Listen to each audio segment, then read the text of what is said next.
فروشگاه‌های فنلندیا برای مشتریانی که از ترس کرونا ویروس در خانه نشسته احیانا برای خریدن غذا به بیرون میبرایند، راه خوبی رفع خطر را پیشنهاد کردند. طبیبان مشورت میدهند که برای پیشگیری از سرایت هر گونه ویروس و میکروب بهتر است آدم دستکش پوشد، ولی در حال حاضر پیدا نمودن مواد محافظت خصوصی و از جمله دستکش آسان نیست.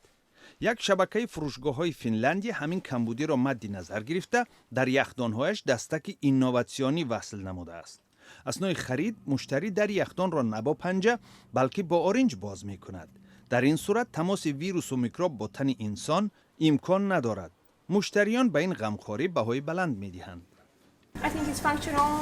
خیلی آسان است. همه کارو اتوماتیک کردم. فکری خوب است. چیزی خوب است، به ویژه برای مردم معیوب خیلی مفید خواهد بود.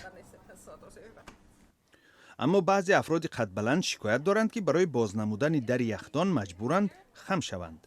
مأموریت فروشگاه‌ها وعده داده است که در فکر اجرای درخواست مشتریان می شود. خبرنگار رویترز تخمین می کند که در آینده شاید در فروشگاه‌های سراسر فنلندیا چنین تجهیزات پیدا شود.